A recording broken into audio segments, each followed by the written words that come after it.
Selamat sore Permisa, kembali lagi bersama saya Sinta Pitaloka. Saat ini saya sedang berada di Poliklinik di kampus UIN Cibersyah Nurjati Cirebon. Nah, hari ini saya berkesempatan untuk mewawancarai salah satu sosok inspiratif dari program studi komunikasi dan penyiaran Islam. Beliau adalah Ketua Divisi Sinema, yaitu Kak Majid atau yang lebih dikenal dengan sebutan Ayah Majid. Langsung saja kita sapa narasumber kita hari ini. Selamat sore Kak. Selamat sore. Terima kasih bersedia meluangkan waktunya untuk diwawancara di ini. Jadi ini dia teman-teman, Ketua Divisi Sinema. Oke, langsung aja ya. Gimana sih Kak awal mula Kak Majid menjadi Ketua Divisi Sinema dan apa yang membuat Kak Majid tertarik masuk sinema? Oke ya. Jadi awal saya jadi koor tuh sebenarnya emang dadakan gitu, dadakan dari koordinasi atau ketua sebelumnya.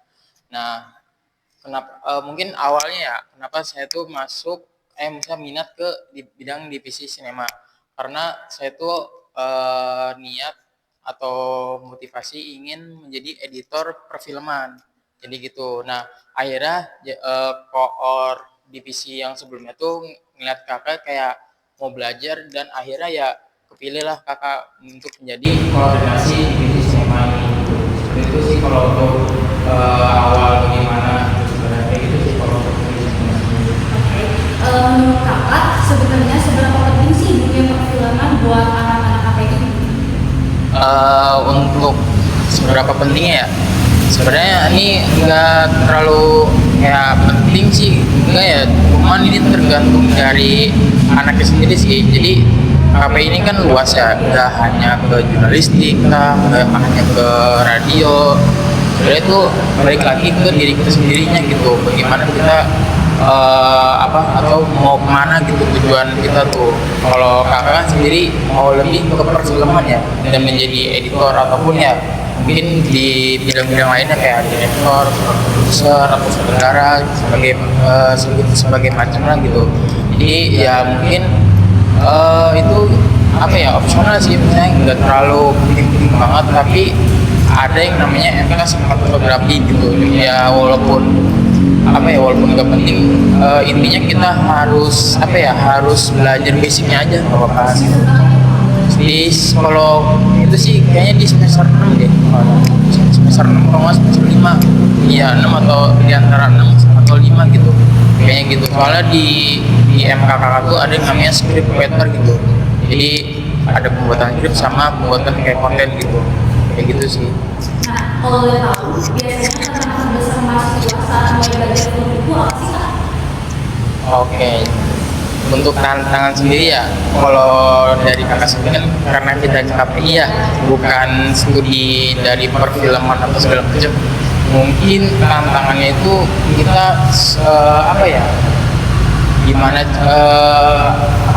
belajar tuh cara produksi film tuh kayak gimana. Kayak contoh nih, di film tuh ada yang namanya praproduksi, jadi persiapan apa aja yang harus dipersiapkan di perfilman gitu, dibuat di film gitu. Karena film itu nggak bikin sehari 2 hari gitu. Nah, yang bikin namanya di praproduksinya itu bisa sampai setahun bisa, atau mungkin ya bulanan lah gitu. Karena ya yang intisari dari film itu kan skrip gitu. Nah, skrip itu yang harus kita matengin tuh, harus kita bagusin lah, karena itu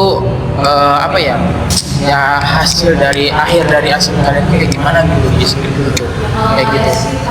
Nah iya gitu, apalagi kayak konten juga kan harus bikin skrip, harus bikin alur kayak videonya tuh kayak gimana kan.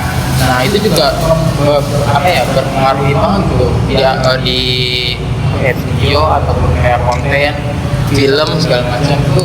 Emang skrip benar-benar benar-benar penting gitu untuk ya dari alur cerita kita sendiri mau dibikin atau yang dibuat, kayak gitu aja sih.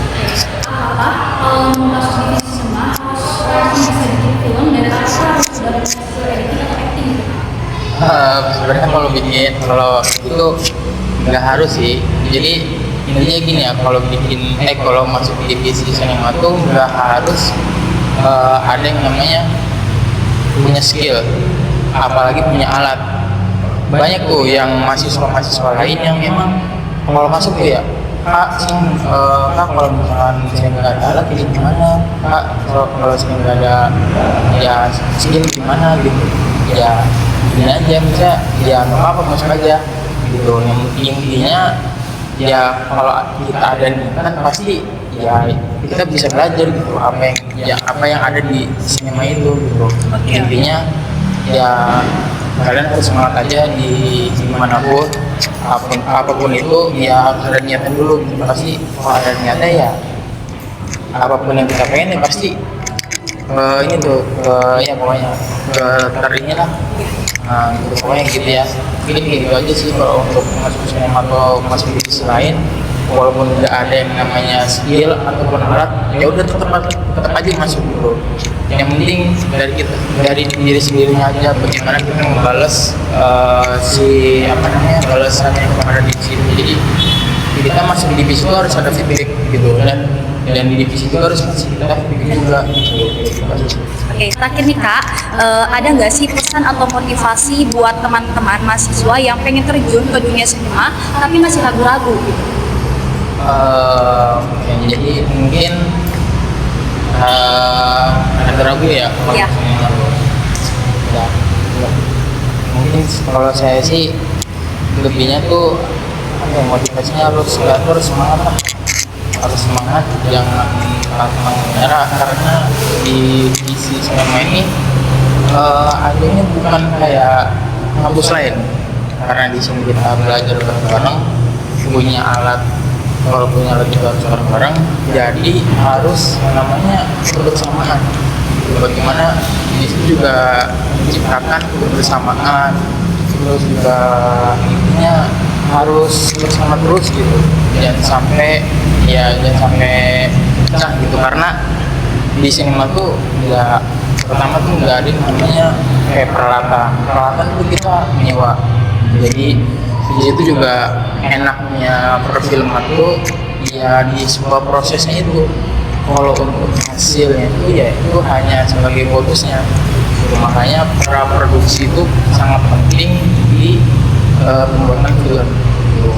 Nah itu juga buat untuk mahasiswa juga yang emang masuk divisi sinematografi ya kayak gitu, walaupun kalian nggak ada skill peralatan ya harus masuk aja, nggak apa-apa masuk. Welcome, kita juga welcome, sudah di semua tuh sudah welcome gitu ya, karena kita juga sama-sama belajar bareng gitu. Apalagi sinema ini udah banyak relasinya, jadi emang ya intinya sebenarnya nungguin aja nih, nungguin kajiannya tuh, karena kita juga kan mau ada kajian juga, yaitu kajian praproduksi film. Nanti itu bahkan diselenggarakan di Rumah Cirebon gitu, ada Sarba gitu, ada di dalam gitu, kayak gitu sih. Jadi intinya ya kalian jangan pantang menyerah, apapun tantangan di depan harus diselesaikan secara profesional. Oke, terima kasih banyak Kak atas waktu dan jawabannya yang super menginspirasi banget. Semoga divisi sinema makin sukses dan ke depannya. Saya Sinta Pitaloka, pamit undur diri dari depan Gedung Fakultas Dakwah dan Komunikasi Islam. Sampai jumpa di liputan selanjutnya. Wassalamualaikum warahmatullahi wabarakatuh.